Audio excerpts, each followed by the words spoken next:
3, 2, 1, 0. I'ma press play every time. The funny don't stop, so the funny don't stop. Hey, the funny don't stop, so the funny don't stop. The funny don't stop, so the funny don't stop. The funny don't stop, so the funny don't stop. Hey. My name is Halo Thomas, and you're listening to the Funny Don't Stop Show.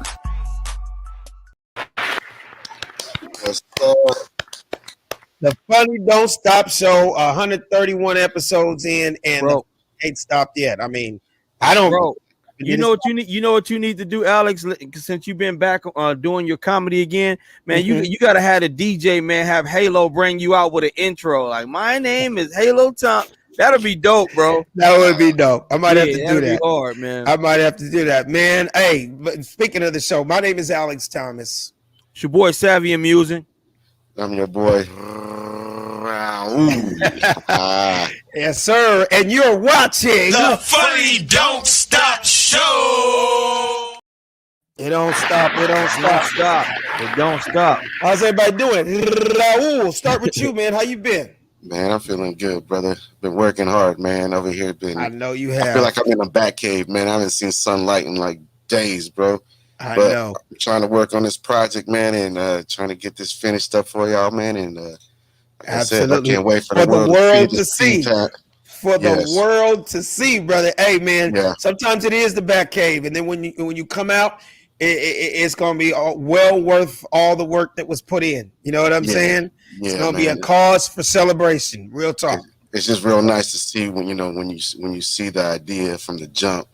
And then all of a sudden it's becoming, it's start molding and you start seeing the bigger picture. It's like when you throw, you see the cover of the puzzle box, and then you just throw all the pieces on the table, and you got them all there now. Absolutely. Now it's just up to you to put it together, right? Absolutely. So that's where I'm at right now with this project. Is really trying to, get it together and finalize this, man. Get that thumbs up. Absolutely. Well, you hit the nail on the head. And brother Savvy Amusing, what's been up, bro? Oh man, I've been chilling, man. Just continuing to come up with new content, man. And bro, just every day is just always something on the internet or on the news, man, that just motivates me to keep on acting a goddamn fool and putting it out there for the world to see it, man. Brother, you ain't gonna ever run out of material because every single day it is something on the internet. And I swear to God, I feel like your page is you're the content king, bro. I know you just kick back and laugh yourself first, and then go, "Oh, I gotta do this. This one's gonna be perfect. Oh, I gotta do this." Got to, man, because when people see it, if I don't see it, they alert me like, Savvy, you gotta do this, bro. You gotta do it, man. I've done that with you a lot of times. You've done it several times. You've sent me several things and told me to do it, man. Man, that's definitely a gift, brother. I mean, let's just dive in, man. I can't believe we back to having to put on masks again, bro. We back. We were done. I thought we were done. I thought so too, man. Because I got this one app on my phone, bro. It's called the Citizens app, and it basically lets you know like everything that's going on around the area that you live in, man. Okay. And it also keeps track of COVID numbers. And I was getting updates months ago that it was cool. Nothing was going on. It was like the numbers are at about 0.85%. They said ICU had zero capacity as far as COVID patients. And I was like, okay, man, we good with this thing, man. And then, all of a sudden now they were saying that vaccinated people can now go out with no mask, and now I'm looking at this app I got here and it's telling me the numbers are going back up and the ICU patients are getting back in, and personal people that I know are starting to call and leave messages on Facebook saying they got it.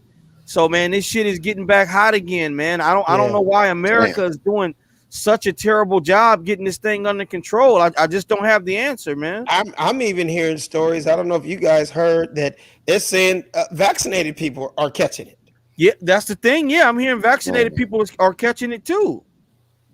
I don't know what strand that is that it's so-called the vaccination ain't working. But then again, they always say from the beginning of time, I don't care what type of vaccination you get, stuff we've heard about our whole lives, it's still not 100%.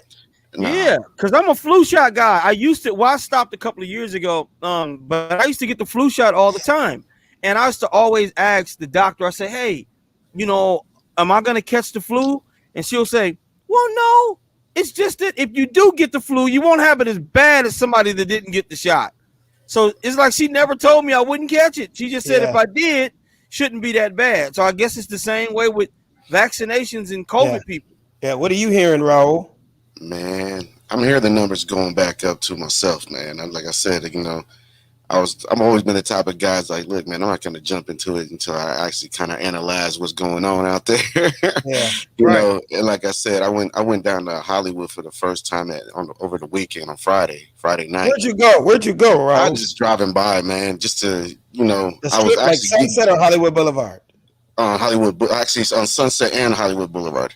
Oh, kind of like where all the traffic is off of Highland, or all the tourists are. Yeah, I just took a detour to get back home, man, and to get some food. And man, like I said, they ain't nobody out there masked up. It's just wild out, man. It's like nothing's happened. It's like everything's back to normal inside. Like the lines at the clubs are building up again, Yeah, so I was like, right. I mean, it's good to see that, business wise, but at the same time, it's like, man, I couldn't see myself in an environment where it's like it's closed doors and like thousands of people in there right now. Yeah.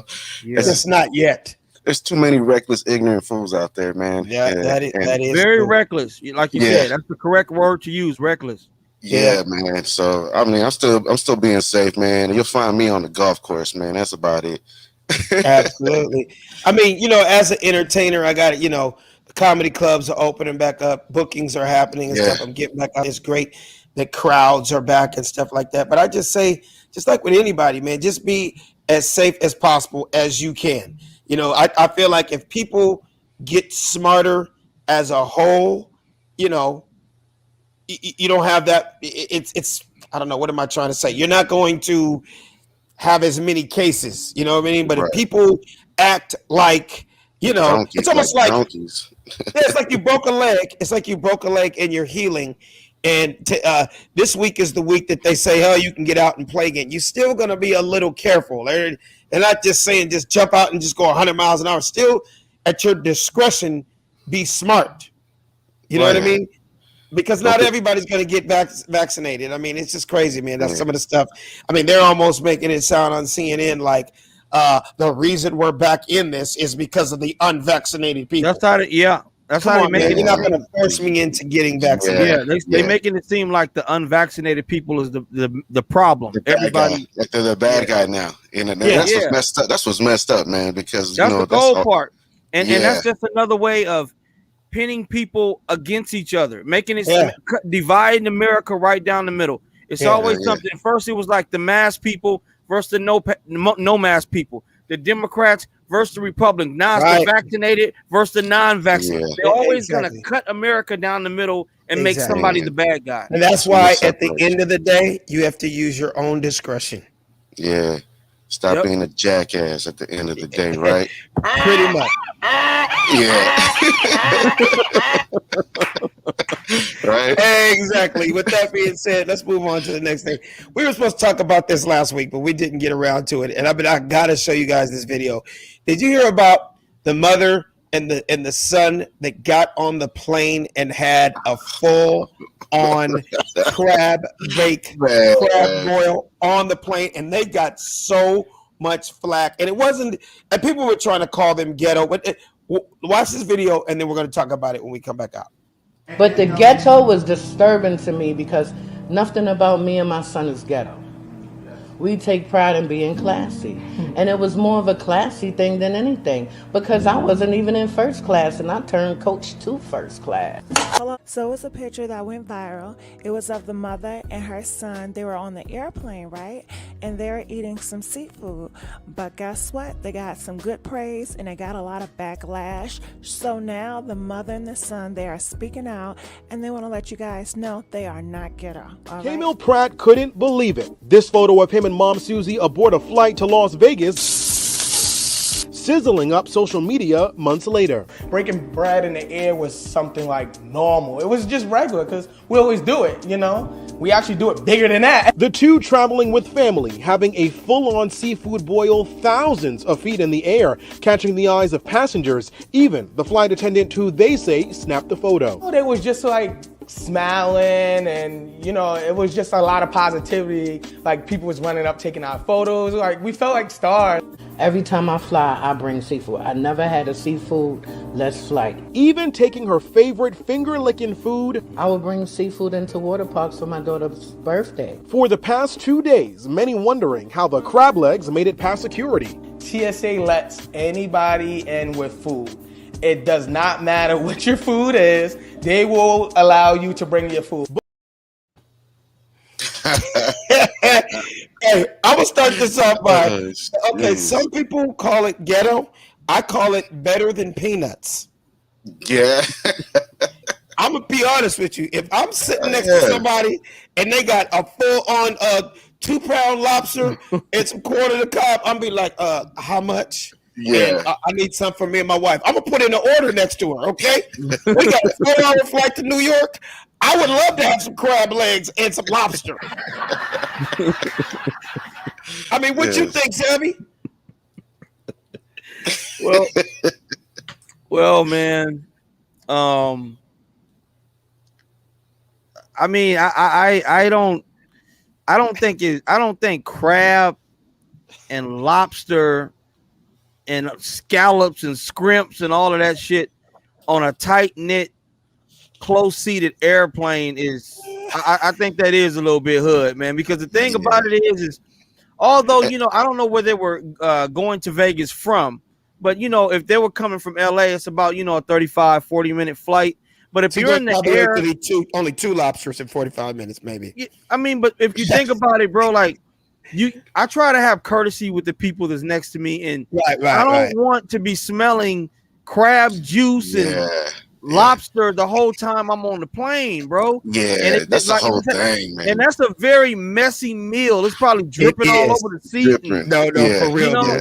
So I mean, in my opinion, I think that was a little bit hood and a little bit ghetto to do, because it didn't have no courtesy for everybody else that didn't want to smell that shit their whole flight.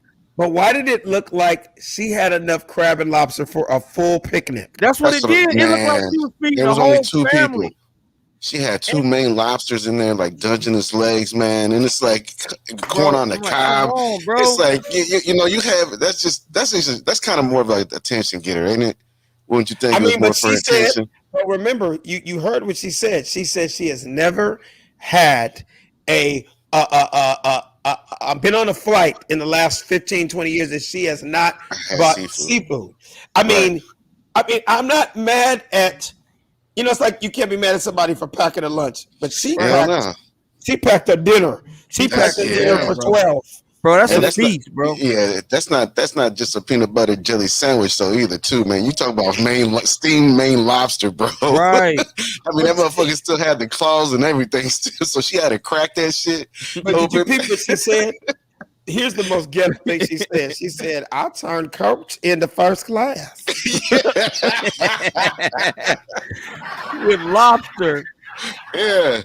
Oh, man. Imagine being the person wedged in the middle, though. Imagine you're a random person. Hell no. You just going back and forth. Yeah, right. You going to eat that over? Pass that Old Bay seasoning to my son. Hold on. Junior, more butter. Okay, yeah. Nigga, I didn't even say corn. You didn't like the corn this time? Like, nigga, you're just sitting there. These niggas is passing utensils and napkins and butter and rice. And I mean, Jesus. Man. It must have smelled so bad in there, though, too, man. Well, if it was good, maybe it smelled good. I mean, I'm a seafood fan, but then again, you got to really think about it, dude. If it really was truly cooked, let's really break down the timeline. Right. If you really cooked it at home, let's say you cooked it an hour before you got in the car to roll to the airport.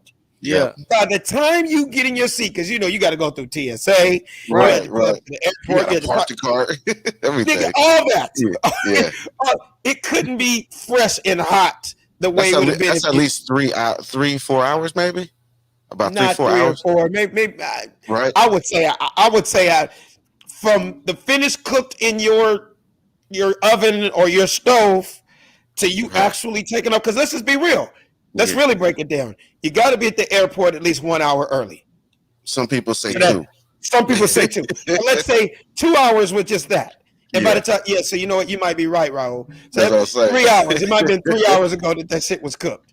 Now the butter is dried up and shit. You know what I mean? She's down there ready to go. Usually you're ready to go about an hour before you have to leave the house. Yeah, at least you should be. But then what are you doing with all that extra foil once you're done? Now she had so much shit it couldn't even fit in the trash on the plane. Bro, this is something else though, Alex, and you got more flight miles than I do, bro. They allow you to bring food on the plane. I've never seen that in my life. Now that's something that tripped me out when the son said that. He said, believe it or not. And I'm pretty sure he wouldn't have said that because he said they've done it several times. And he said what people don't know is TSA actually allows you to bring any food. Now here's what I will say to play devil's advocate. Ever since 911, right? Because I've been traveling all those years. What year was 911? 2002? September 2001? 2001? Yeah. They have not allowed you to bring. Now, here's the crazy part. Now, I got to correct myself. You just can't come through TSA from your car or from the street with a water. Right. They make you once you're through the gate, you can buy one water. I've gone to California Pizza Kitchen or Burger King and got a whole meal and got on the plane with. So he's right. You did? Nigga, if you went to LAX right now, if you have a 6 o'clock flight tonight to San Francisco, to New York, whatever, once you remember there's food places by your gate, Savvy. Yeah. There's McDonald's, there's Popeyes. But nobody's ever. So if you got a Philly cheesesteak and a Coke and they're boarding you, you don't have to throw your Coke and your steak in the trash? Hell no. Once you pass TSA. Once you pass TSA. It's funny you say that because I've been to Philly so many times. They got a Philly cheesesteak place literally right next to your gate. And I've got on with a full Philly cheesesteak and my drink and my chips and grub. You just can't bring it from your car. So that's the part that's tripping me.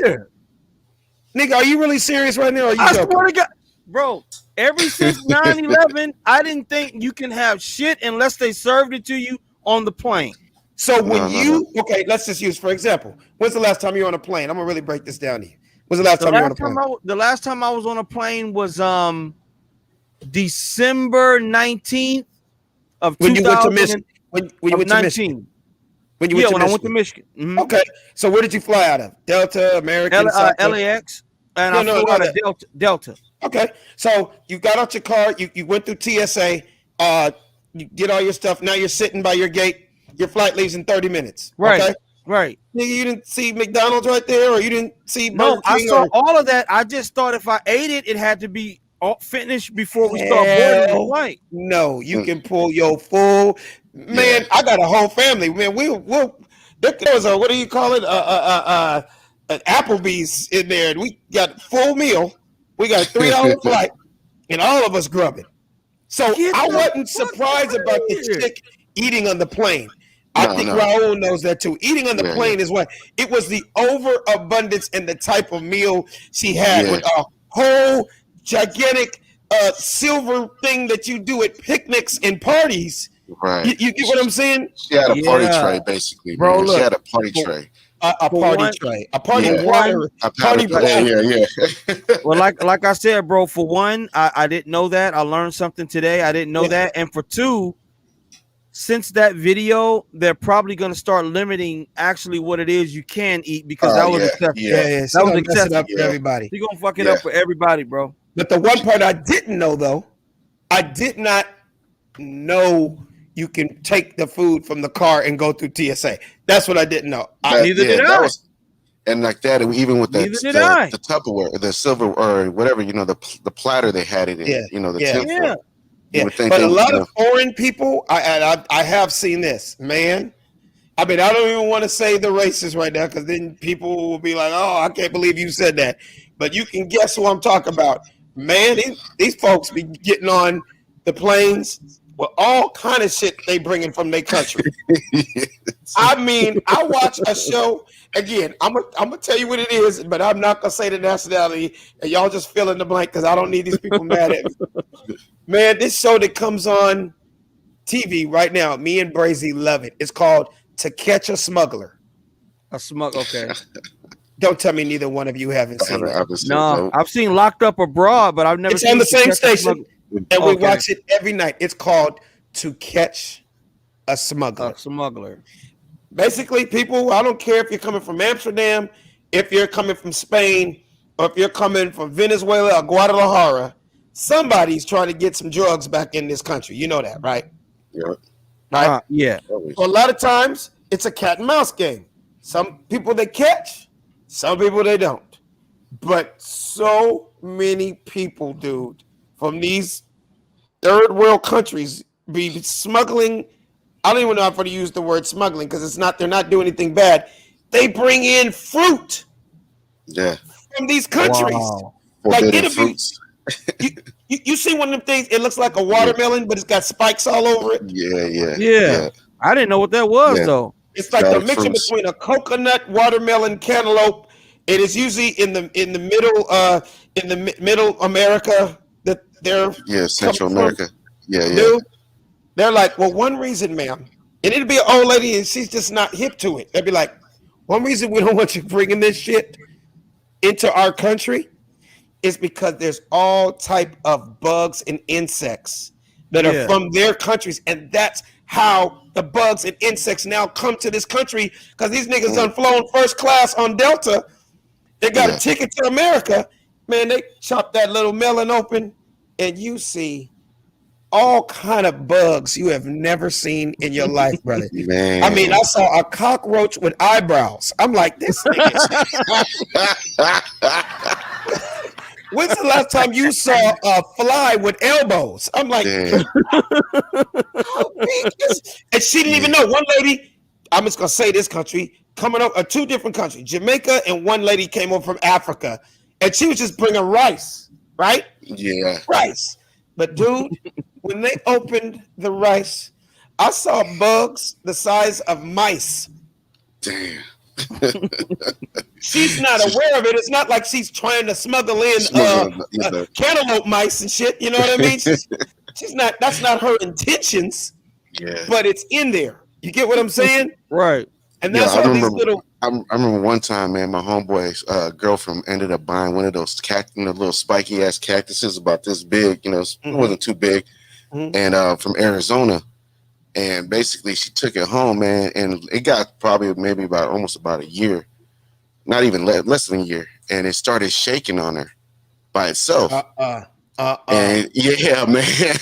No. So yeah, man. I'm gonna so let you finish. I know they something was tripped out. They inside tripped out on why it was shaking because they just were looking at it. He's telling me the story. He's like, they're looking at it and just, what the hell is it shaking? It's just moving by itself, right?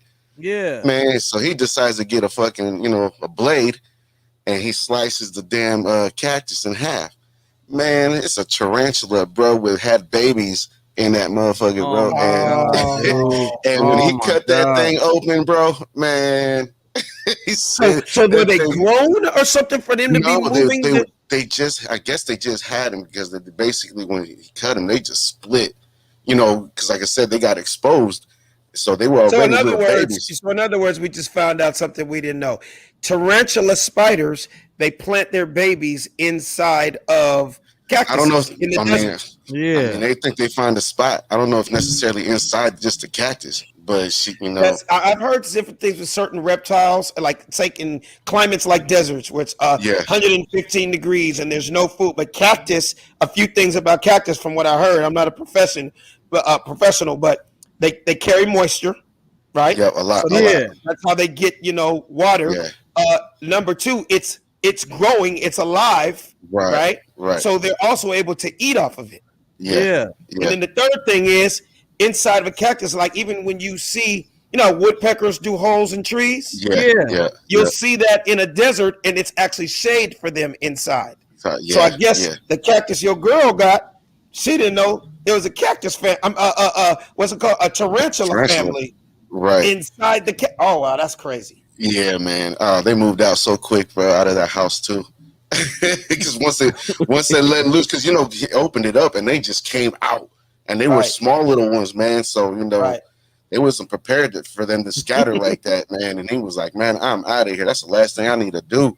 Yeah, last thing you need to do is find out that a tarantula started a family in your couch. Man, you gonna wake up one day, that thing just sitting on you like this, dog, on your chest, like goddamn tarantula the size of a catcher's mitt just pull out from under one of your pillows, nigga, and scare the shit out of you. Oh man, talk about get out of my space. Right.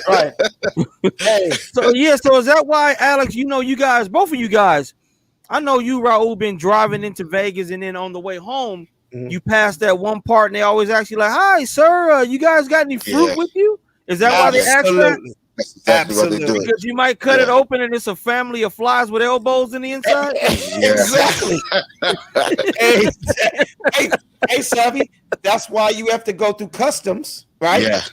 When you're coming international, because remember, there's certain pests and there's certain insects that aren't from this country. That's why when you go to Africa. They always say you got to get the vaccination shots. You get bit by a mosquito in Africa and just straight die of malaria like 2 days later. Like it's a whole different type of vibe in different countries. So they don't want different pests and insects coming into this. Like those cicada things, like this. Exactly. Or those murder hornets. Those murder hornets. Because I guess it could be, like you said, something as simple as a fruit could start this whole thing. Just absolutely, yeah, man, hell yeah. That's where it starts. Crazy when you watch. That's where it starts. That's where it starts, and it's crazy because I hate to say it again. It's always the foreign people. Like you'll be in the airport, and like say you just came from Dallas. You've been in Dallas for 3 days. You went out there to hang out, or you had shows. If we opened up your suitcase, you see your clothes. Maybe you did some shopping. Your toiletries, blah, blah, blah, right? But you see this nigga from Sudan or Nigeria, and he opened up his suitcase. This thing's got 39 different fruits and rices in his luggage. Like, nigga, you didn't do no shopping. You just went and bought back cantaloupes and shit. Like this. And it's always, when you watch the show, you got to watch it. To Catch a Smuggler, you'll see the foreign people, their whole entire suitcase be food. Yeah, it's crazy, and that's what's crazy because it's like they're not even knowing food. Because remember, a lot of them have the family, and this is just the truth. Mom and pop shops here, right? Like there's an area over in the Fairfax area. It's called Little Ethiopia, right? Koreatown, right? We can name a bunch of places, different Little Italy. There's different places all over LA where certain nationalities, that's where their restaurants are and stuff like that, right? Mm-hmm. But they put them through, and they get organic, real foods from their countries. That's why the people that live here, they know they can get some real Ethiopian food or whatever, right? But they got people on the inside. That is their job, to fly back to Ethiopia to get those particular foods that ain't just gonna be, grown here. It's not here. It doesn't make it authentic. So that's a big business, but it's illegal. Yeah. You know what I mean? To bring certain things. You know what I mean? Right. So that's how they. But speaking of To Catch a Smuggler, I saw some shit on the internet the other day. Now, did y'all see the movie American Gangster? Yes. Frank Lucas, one of my favorites. Yeah. One of your favorite movies all time? Yes, sir. Same here. So he got real creative in the 1960s. How he was getting heroin over from Vietnam, right? I mean, it was very ruthless. It was hardcore. I feel bad for those families, and he was doing some illegal shit, but he was actually putting the heroin in the caskets of the dead people. Right. Inside the bodies. Right. Yeah. Cold blooded. As cold blooded can get. That's fucked up. And I've seen a whole lot of ways people have smuggled drugs into this city, or even, smuggling it to get it wherever.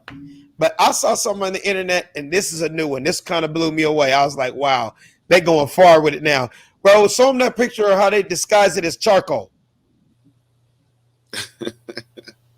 I was like, wow. They went real far with this one. Like, to go here with it. Savvy, so what they did was, look at that. That's Choco? No, that's coke. Oh, that's cocaine disguised as Choco. Yeah. $41 million worth. Police in Europe. You gotta be kidding me. That's not Choco? No, man. These guys are very intelligent, dog. These guys are very intelligent, bro. Get the fuck out of here. That would have tricked the hell out of me, man. That's cocaine spray painted black, bro. Yeah, that looks like some mesquite. Right? and that doesn't dilute it in any way? I mean, I'm pretty sure it's wrapped, and then I'm pretty sure they probably got away with it for a long time. Yeah, they probably found out how to make molds out of it, man. No, I'm saying that the black stuff don't dilute. Wait, show it again, Raul. Show it again. Yeah. No, but think about it. If you wrap it and then paint over it, you get. I mean, you know what I mean. That's my guess. What do you think, Raul? That looks like real charcoal. It looks like charcoal, bro. It looks like wooden charcoal. Yeah, whatever it was, it was 41. These guys are so intelligent, though, bro. Because I mean, you guys got to remember, man. These guys go and hire or kidnap some of the most smartest people in the world to basically work for them. You know what I'm saying? So they actually do that. That's part of their business, man. So they'll sit there and figure out ways of how can we get this over across the border? Yeah, that's what's Castro, or not Castro, but Escobar did that. Escobar, you know what Escobar did? He was real cold with it. Man. Escobar actually hired. Let me make sure I say this right. He hired the engineers that build submarines for the South American Navy. So the engineers, did you hear that, Savvy? Yeah, engineers that actually build submarines in South America, same ingenuity, same way they did it, but he paid them to build underwater submarines to get his cocaine from South America, Venezuela to Miami. Oh yeah. Yeah, man. That what that is that's power. That's money. That's money beyond what you can imagine, and that's just being extremely creative when it comes to smuggling shit, bro. Hey man, it's worth. I hate to say it, this is illegal, but it's worth me paying $2 million to design my own underwater submarine to export $100 million worth of cocaine. Right. That's what and he said they had shipyards built several underwater submarines to get it from South America, from Colombia to Miami. Yeah, but I've seen the videos and everything. Here's the cold part about it, though, y'all. They always, no matter how they living like a king, they always get busted. Yeah, agreed. Always agreed. Of course. So that's what I'm saying. Is like police ain't getting no dumber. They don't do anything but go get traitors and plant moles in your organization, and eventually you get busted. But that is a very smart way to do it, though. Well, you know what they say. Every motherfucker on the planet that's locked up thought he wasn't gonna get caught. There you go. So that is what's up, Brian Davis. Brian Davis, what up, cameraman? But so with all this we're saying, you guys, we're not condoning this at all. If anything, man, we are trying to take to these young cats watching. It's not worth it. Like, don't think you can outsmart them, or you might get away with it for a while, but you're eventually gonna get busted, man. When you're dealing in that world, it's truly the old saying they say when they say, hey, the only place you're gonna end up is dead or in jail. I mean, really, no way around that. Yeah, man, it's that lifestyle you live. That's man. The only ending. That's the only ending. Don't none of them niggas retire and go buy a basketball team. There's always going to be somebody that's want to step up above you. You know what I'm saying? That's that game right there, man. Because like I said, they take their own people out. You know, you look at the Mexican cartel. The Mexican cartel is, you know, pretty savage. You know, they take their own peoples out, and you know, the same day they call them cousins. You know. Hey man, then I'm gonna switch reels real quick. Savvy, it's a question for you, man. Yes, sir. How long you been doing stand-up comedy now? 4 years. What is or was, if you can remember, the wildest place you've ever told jokes? Like somebody booked you, you had to do it, you had no control. They booked you to come tell these jokes, and you ended up being where? I think in my 4 years of comedy, I got booked in a joint called The Family Room. I believe it's a real comedy club, though. Yeah, let me take that back. It's not a comedy club. It's a hood spot with a stage in it. My bad. There you go, man. Yeah, man. It was nobody in there, but kind of like at the time, like gang members and shit, man. And of course. You know, and when you grow up in South Central, there's a certain place like not to go. You know, even though I got the green light code, I do comedy, I don't bang, but still consciously you like, oh shit, like what the fuck am I at? You know, so that I think that was the hoodest and the most kind of like the wildest environment that I had to perform in my time in comedy. Oh wow, so yeah, you're not even close to what I mean, you at least it was somewhere with a mic and I haven't had no tomatoes or nothing thrown at me, man, I think the wildest shit I ever did, and this probably been 25 years ago. Somebody booked me to do comedy at a pool party, and nigga, I was doing comedy on the diving board. It was not an ideal setup. Damn. I'm just bouncing. And don't you hate when it's a trip out for tomorrow, right? Yeah, do a little flip. He does the flip. He does the flip real quick and just sit back on the board. Yeah. Oh, it was. Alex like, nigga, at least you had a fucking stage, nigga. I was on a diving board. I was on the diving board and nigga, a barbecue right next to me and niggas shooting dominoes and dice right here. I'm like, what am I doing in my life? God, why can't it just all work out for me? Jesus. Right? So I say that to say, just on the internet the other day, and you know, sometimes it just be coming across my timeline, and I saw this shit, and I was like, more power to this brother. I don't know how he got booked. I don't know him personally. Yeah. I just know when I saw this video, I was like, damn it. A whole lot is going on here, and how the hell are they going to be listening to your jokes? Roll the clip, and then let's talk about it. Raul. Which clip are we talking about? This clip is the dog show. The dog show. Oh, okay, yeah. There you go. This is weird as hell. I'm gonna try to tell some jokes, but I don't give a fuck. Like, you're getting attacked by a dog right now, sir. And you gotta passively not slap the shit out of it. Cause somebody's gonna cuss you out if you slap the shit out of that dog. There's a white girl in sandals is gonna be like, what the fuck, bro? You touch my dog? I'm waiting for her to come. Where is she? She gonna have sandals on. She's gonna be gluten free. She's gonna be shopping at Whole Foods. Got quinoa in her pocket. Hell yeah. Real dog, man. That's what we doing right now. We don't see all these dogs running around pushing the shit on us a little bit. Dude, whoever that dude is, if you're watching the Funny Don't Stop show, brother, I just gotta get salute, more power to you. I mean, you are trying to tell jokes while dogs are taking shits on the lawn right at your feet. Walking right across them and shit. You're getting heckled by Cocker Spaniels and pit bulls and shit like. Let me tell you something, man. Seeing that, honestly, I think see, I don't think I'm designed yet, Alex. I haven't been through enough to be able to handle that sort of comedy. Like, I think I've been spoiled by having stages, and when people come, they're coming to see you, they're coming to see comedy. But I did get booked one day by Big Mike. Rest in peace to Big Mike Mitchell, man. I got booked by Big Mike to do some kind of bar he had, and the bad part about it, man, is there was a little stage, but there was a UFC fight on.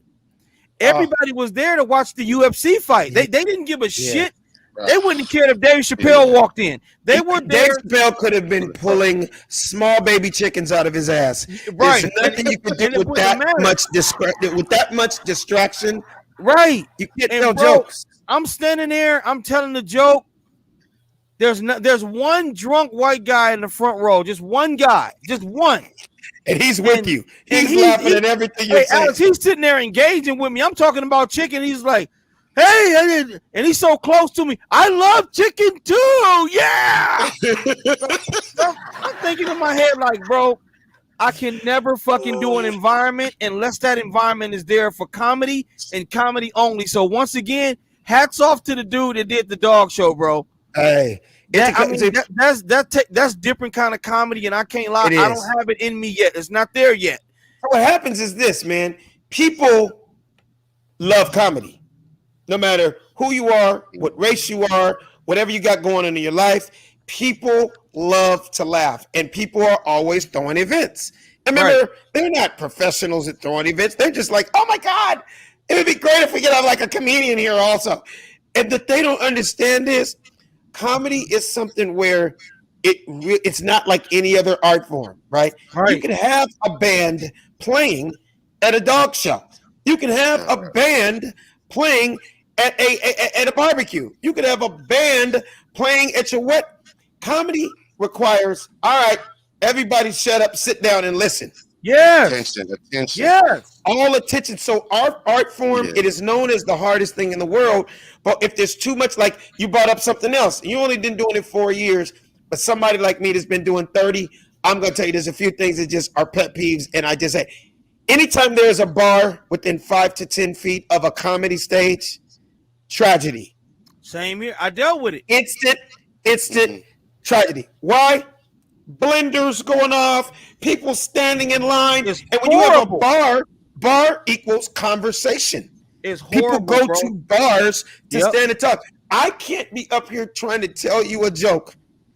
And there's 39 other conversations going on since 10 feet in front of me. It's so hard, man, because I mean, you're hearing so much noise, you can't even really remember your own jokes, and they're gonna miss the punchline. So therefore, they're not gonna hear the setup, all the stuff that requires you to laugh. You have to hear that, and it's frustrating. But what happens is, and I'm just guessing, and nothing against that young brother, but this generation, and especially what's been going on with COVID, people are like, hey, you know, just for the fact that we can't go to a comedy club, it's not going to stop us from having a good time, right? So people are doing their own little private shows. People are like, let's book a comedian. And usually it's the young up-and-coming people that you can book. You can give them $75 and they're going to come there and take a chance of a Cocker Spaniel taking a shit on their shoes while they're telling jokes. You know what I mean?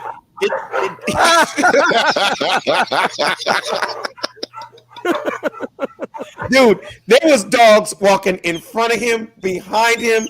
People were sitting with their dogs. I'm like, am I supposed to bring a bag of Alpo on stage with me? Hey, Alex, let me ask you, man, because I seen you around dogs before, Alex. Yes. And I must say, man, you're pretty scared of dogs. I am terrified of dogs.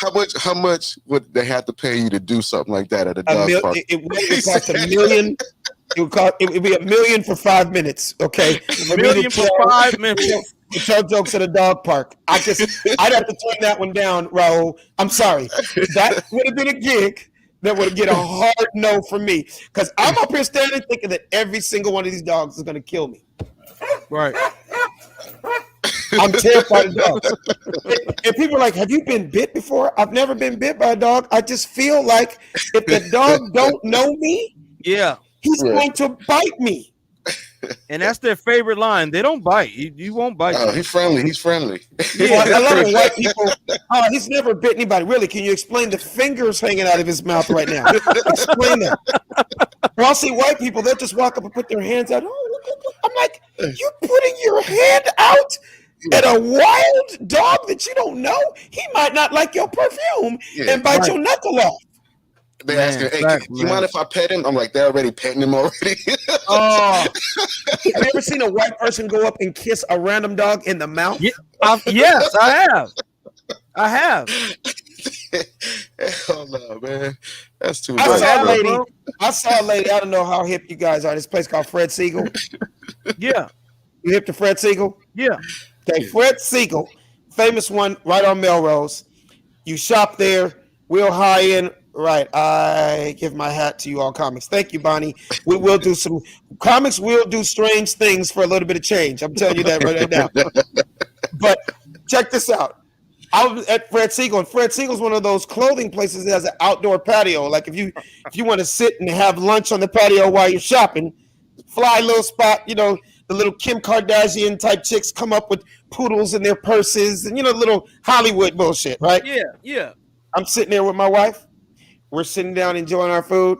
Another little white couple right next to us, and this girl walks by with like a little Chanel purse, and you just see a puppy's head come out the purse about the size of a cell phone. That's how big the puppy is. You just see a head come out. And white lady did not know her from a canopy. Oh my God, she's so cute. And I swear to God, the dog tongue kissed the chick for about 11 seconds. He's so sweet. And I was like, really? Motherfucker, how does he taste? I don't know if that's their way of saying hello. He's nice. I don't know. Man. Damn, man. It, Alex. And we totally different, man, because I remember that one time, Alex, when you and I were at I believe we were at the 3rd Street, where we were at the promenade. We were down there and we were sitting down, man, and a lady's puppy came over to you and I, and we spoke to the puppy like, hey, how you doing? But by no means did we pick the dog up and start kissing it, bro. That's just absolutely not. That's just not what we do, bro. Hey, black folks are like this. Somebody could have a dog and be like, that dog, hey, he coming this way. Hey, keep your dog over there, bro. I'll just say, hey. Like, no, I'm not okay with this. And look, and I'm going to tell you something else, Alex. They're not afraid of them either. Like, I was taking the trash out about a week ago, man. I was at my chick house. I'm taking the trash out. This guy's walking his dog down the street. So further down the street, a woman opened her door and her dog darted out the house, like running full speed. At you? No, not at me, at the guy that was walking his other dog. Man, had that been me, I would have took off like the Richardson chick, bro. Real talk. But the guy just stood there. He literally stood there, and the other dog was just sniffing the other guy's dog. If I seen a dog coming at me at that speed, Alex, I'm gone, bro. You are gone. You are on top of a car. You're on top of a car. On top of a car, bro. I've done it before. Come on, anybody in the hood knows, bro. I have been on top of so many goddamn cars where I grew up because dog running down the street. You don't even understand, bro. Man, they're not even scared of them, Alex. Yeah. I don't know. It's just they have like a little silent dog whisperer inside of them. And they know how to communicate. I don't know. Maybe they know. They know Cesar Millan. That could be the problem. Because the black people, the dog know that the black people are scared of the dog. So the dog. That's why. That's why they run from the dog. Oh, so funny. Hey, that sounds just like him too, though. He sounds just like him. Hey, speaking of this crazy stuff I saw, man, it's been so many random things. Raul, did you see that smash and grab attempt? Well, not attempt. They got away with it up in San Francisco last week at the Neiman Marcus. Man, that was crazy, I know times are hard right now and people are unemployed, but this is smash just and grab. Man, smash and grab, man. Roll the clip.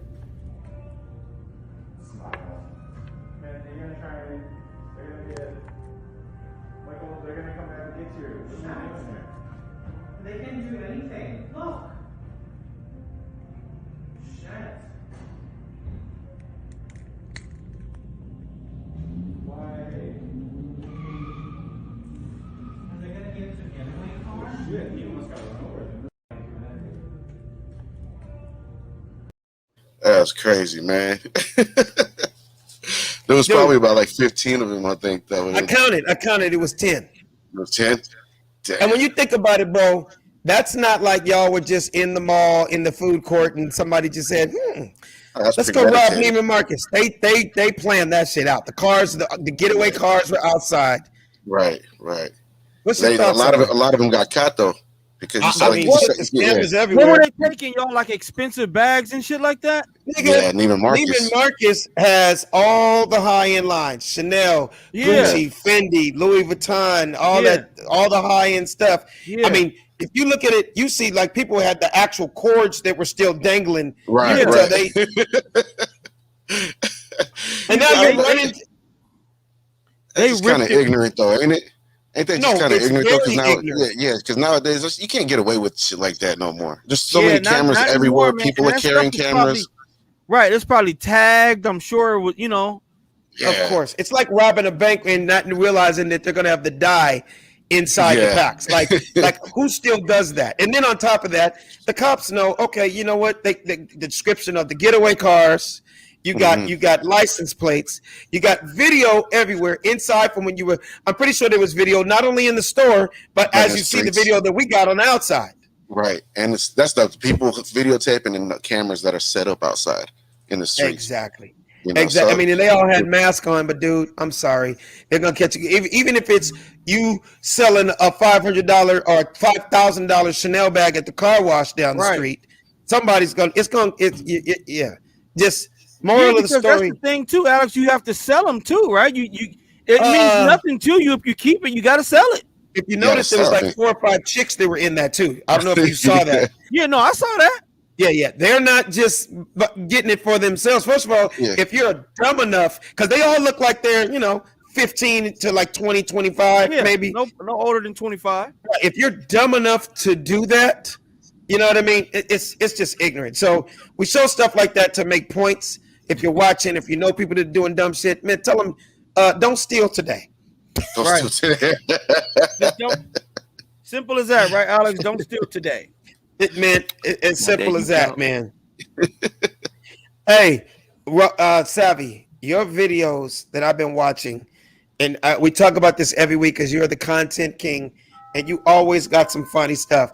Can you please explain to me what is the latest on Richard Sherman?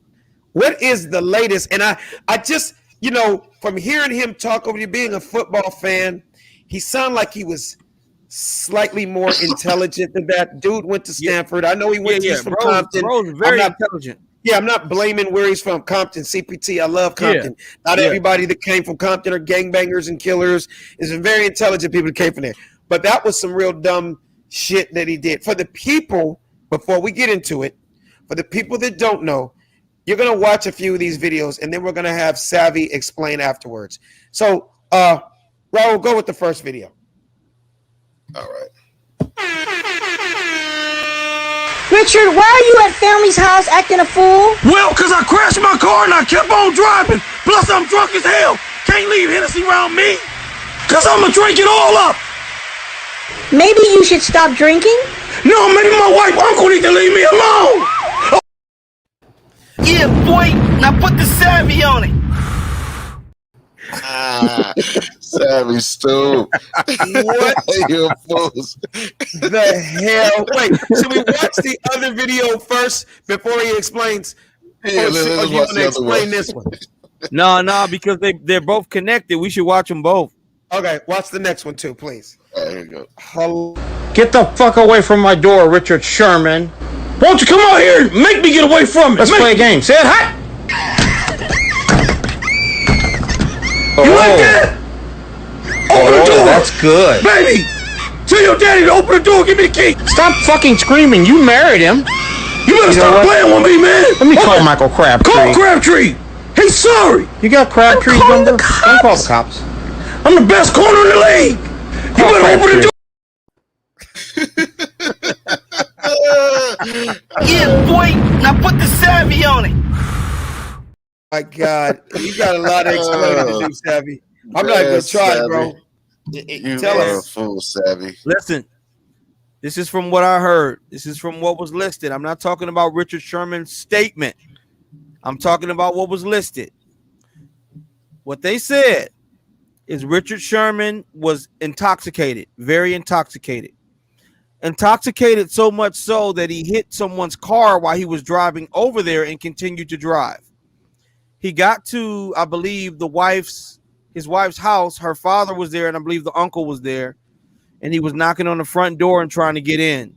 The wife called 911 and said that her husband was drunk. He was not armed. You know why she had to say that? He was not armed, but you need to come arrest him because he's talking about, potentially hurting himself and hurting somebody else that was in the house. He was arrested and he was released, I believe, the same day. And then after that, he left a statement and said, he apologizes sincerely. He was going through some stuff, mental illness or whatever he mentioned. He said, but that's no excuse. He said he's sorry for his actions, and that was it. And so that video was released, and I did what I did with it, and I put it out there and tried to make. You put the savvy on it, man. I put the savvy on it, man. And now you're saying people were getting upset with you? Oh man, look. Now what I usually do is I look at the majority. Majority was laughing their ass off. Majority was. It was hilarious. It's hysterical. Your timing. Man. I listened to every single detail, even when you said call Crabtree. Get Crabtree on the phone. Don't call him. Call Crabtree. Oh my! It's just like when you stop, and then you said this when you said, "Well, stop screaming. You married him." And the timing on set, man. When you he jumped like it was the offensive line of the Steelers. Man, you're so quick on it, so savvy. That's what I like about it, man. You're so quick about it. You don't let that shit sit at all, man. Yeah, you can't, man, because when it comes to social media, if you're not running around crazy busy that day and something comes out, you got to jump on it because they have trending windows. Right. So I try to jump. You know what I love, dude, about comedy in general, but especially about what you're doing. Hey, man. You're making fun of people that do dumb shit. Yeah. Now, brother, it's how you see it, and it is hilarious. Now, here's the thing about it, bro. Like, I had one lady tell me that it's not fun to make fun of mental illness. You never been through mental illness. I want to show you something when people say that. Hey, okay. I want to show you something real quick. All right. This right here. This is no joke. This is a bottle. We can't see it. You got to pull it back. You can't see it. I'm trying to blur my name out, but I'm trying to show you what this actually is. This here is a bottle of Zoloft. What is Zoloft? What Zoloft is to help people when they're going through depression and mental illness. So a motherfucker can't tell me about mental illness. Okay, I dealt with the same thing too. I believe at some point all of us have dealt with the same shit. Absolutely. Everybody's but some people tell you, "Oh, you don't know anything about mental illness. You can't talk about it." People have no idea what I know about. Right. So at the end of the day, I need to add something to what you said. She said, "Don't make fun about mental illness, bitch. I'm making fun about Hennessy." Okay, exactly. It has nothing to do. He's drunk. You drink a bottle of Hennessy, you do some dumb mental shit also. Exactly. So you can blame it on whatever you want to blame it on. Thank you. That was Hennessy right there. It's no different than the celebrities sending pictures of his dick, and then when the NFL finds out, I say I got hacked. It's the same shit. It ain't nothing mental about it. Like, you gotta stop using mental illness for a fucking excuse. Well, you know what it is, because now that mental illness, first of all, mental illness has been around since the beginning of time. It's been around. Okay, but now in the day that we live in, it's the narrative and everyone's talking about it. And yes, mental illness is real. And there's a lot of people that are going through whatever they're going through. Right. But he's able to use those words to at least admit and say, I have a problem and I need help. Because a lot of times you always hear people, the biggest problem was when people don't acknowledge that they have a problem. Right. You know what I mean? Yeah. If you're an alcoholic and you don't think you're an alcoholic, that's deadly. But if you're an alcoholic and you're, what'd you say? I said, that's the problem. Exactly. And if you go, yo, this bottle is killing me and I could kill somebody else, then now people can put things in play to go, okay, we need to help you, man. You know what I mean? I had no idea that Richard Sherman was an alcoholic. I would have never in a billion years thought he would have been that dude. But when I saw it, here's the crazy part. With you, Savvy, being a comedian, sometimes I don't know what to believe because I'm laughing so hard. I'm going to be honest with you. I still ain't seen the real story. Nigga, you could have, All I know is everything I saw with you is facts, nigga. Yeah. I don't know what the real story is. I just know what I saw with you was hilarious. Yeah, and that's all I did, man. But see, like you say, bro, we always got to give some sort of it's crazy. Like when you think back to the original Kings of Comedy, right? Mm-hmm. You remember the football player for the Carolina Panthers, Ray Carew. Come on, all the whole story. Had his baby mother killed, and damaged his child. Mm-hmm. Did anybody try to cancel Steve Harvey when he made jokes of when the police busted Ray Carew and they caught him hiding in his car? Yeah. But if Steve Harvey would have did that joke 2021, oh, how dare you, Steve? Right, you don't talk about that. That dude. Yeah. This is a tough time, man. How many jokes have you heard about OJ? And he allegedly killed. Come on, bro. The list goes on and on, man. The bottom line is this is just a real tough time to be a comedian, man. It's a very tough time to be a comedian when you're being threatened to be canceled for doing a fucking joke. It's ridiculous. I mean, still at the end of the day, right? You have a choice. You could be very safe, right down the middle type comic that doesn't ruffle any feathers, and you're just talking about your own personal life. And I get that, because as comics, we all have, I always tell people, I've been doing it 30 years. Yeah, I got my personal stories, stuff that really happened to me, and then I have just observations of things that I've seen. It's a mixture of what we do. It's like a great rapper. I always thought a great rapper, hey man, you can throw on a beat and he can freestyle. But a great artist can also write a hit song. You get what I'm saying? Yeah. It's like it all rolls into what we do. But with that being said, put it this way, man, there was 2 or 3 things I wanted to talk about today. But I had to really make a hard decision to go, damn, it's a damn shame. I never thought my comedy career would come to a point where certain stuff I can't even comment on because it's like we've been doing 130 shows. No problems. I could say one wrong thing and next thing you know, it goes viral. The whole world knows about us now. Yep. But in the same breath, I'm blackballed from Hollywood, or I can't believe he said that. Oh, the such and such community is after you. Like, wow. Yep. I've been making people laugh for 30 years, and I said one thing about this. That's so messed up. It's not going to stop me from doing stand-up. It's not going to stop me from being funny because, yes, there are a lot of other things. But damn it, I wanted to talk about that. Yep. I said it to my friends and they fell out laughing. Yep. But I can't say it on air. But I can't say it on my next special. Yep. I can't damn near say it live. It's messed up. I'm tell you right now, Alex, that's why I say, bro, be glad that you've made millions of dollars and you established yourself in the field that you're in. With me, it's troublesome because I'm only swimming in the waters that you've already swam in, and they're almost putting an anchor on my feet before I even get anywhere near close to shore. And I'm thinking that it's going to get to the point, Alex, to where if you're featured on any radio show, if you're hired by any network, if you're going to perform at any comedy stage, I have a feeling that they're going to be like, okay, Alex, how you doing? We love your comedy. Now, we got some rules for you here, buddy. Yeah, you're not to say anything about anybody's pet.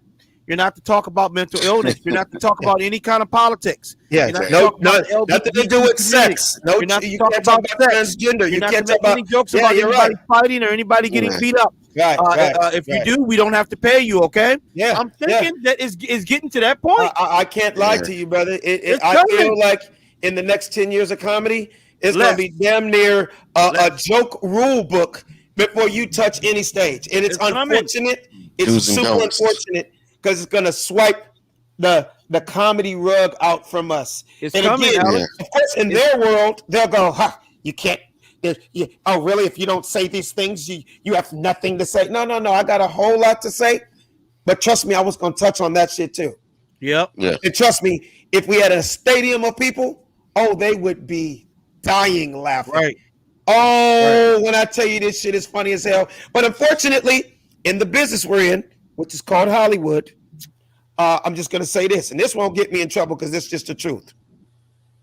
A lot of the people that run Hollywood is them. Yeah. And it's almost like, hey, If they're running it and they're the ones paying you, write your checks. You got to abide by their laws. Yeah. Unfortunately. Now, if you want to go against the grain and be, I'm just going to keep that shit real. Hey, man, you're going to be really in the chitlin circuit for the rest of your life. You know what I mean?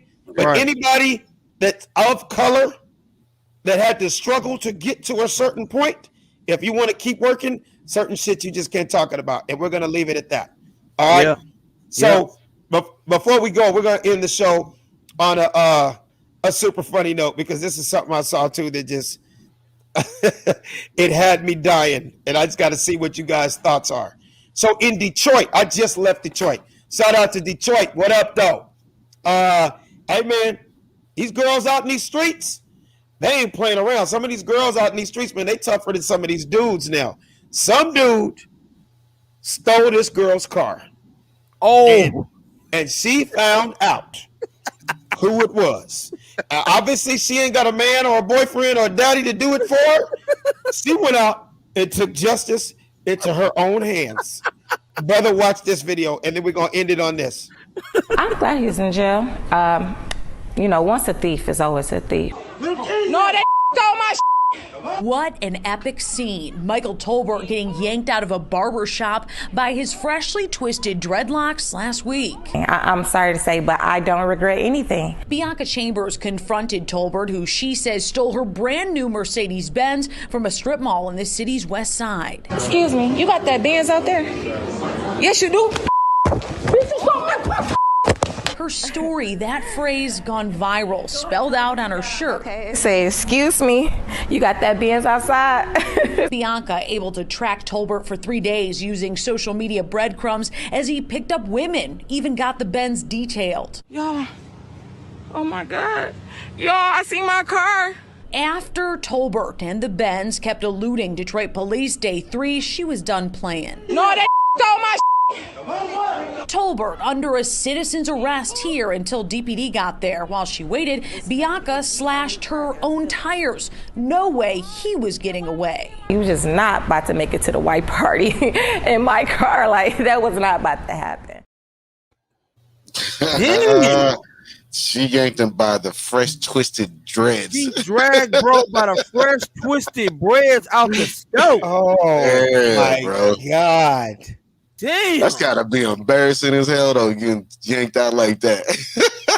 And it was so gangster. She was like, excuse me, you're the one with the Benz outside? Yeah, that's me. I mean, whooped his ass in the chair. Man. Damn. She followed him for 3 days. She followed him for 3 days though. How crazy is that? She tracked him what she wanted the cops to do the job first, right? Yeah. Well, I don't know if he'll be stealing. I don't know if he'll be stealing any cars anymore. He got his ass whooped by a woman. I know you're not supposed to take matters into your own hands, but sometimes street justice, maybe that changed somebody's life, because she basically whooped his ass and everybody joined in. So, bro, I know Dana White got to be looking at that like, man, maybe she probably want to sign her up for some MMA or something, man. She dragged bro. But how? Yeah. But you know the cold part, when she went up to his chair while he's getting his dress and said, "Excuse me, you got that Benz out there?" Yeah. And when he said, "Yeah," and then she turned it into a T-shirt. It went viral. You got that Benz out there? You got that Benz out there? That's how you capitalize. That's how you capitalize. Right. That's how you capitalize, bro. So not only can she whoop your ass, she's a businesswoman. And on that note, see, probably a lot of dudes out there be like, you know what, I need her in my life. So yeah, facts. Shout out to Detroit. Don't play around with them girls in the D. You know, because it's cold in the D. What up though? Especially if they're Mercedes-Benz owners. Exactly. Hey man, I had a ball today. Did you guys have a good time? Hell yeah, man. It was hilarious and informative for me, bro. Come on, man. Come on. Now, Savvy, from now on, whenever you get through TSA, go grab you a burger, man. Go get you a sandwich. Man, get you a lemonade or something. This whole time, you mean to tell me I ain't have to settle for a Sprite and salted almond peanuts, bro? Man. I could have had a Big Mac, man. Get the man, you could have had some Dungeness crab on that damn thing, man. Yeah, I think I'm gonna take a quick flight just to do it now. Yeah. Hey, what you need to do is find old girl's Instagram, slide in her DM, and ask when is her next trip. And you need to book a flight on that, and then be like, you might be able to get you some lobster tails while you're on your next flight to Texas or something. You know what I'm saying? Hey man, one thing I tried I try to be the best black man that I can be, man. I don't want to be related with that ghetto shit, and unless it's making me some money, man. I don't want to look at this black guy on the plane with lobster and potatoes. Yeah. It's always the black people. Slide into her DM, and I bet you she's gonna notice you. She can be like, "Oh my God, savvy amusing. Oh my God, I would love to share lobster with you on the plane." Okay, so look, I'm going to San Francisco next week, and I'm gonna say something to you, and I just want you to say, "What is that?" Okay, Savvy, I love you. I got the lobster. Next time you get on the plane, BYOB. What's that? Bring your own butter. Bring your own butter.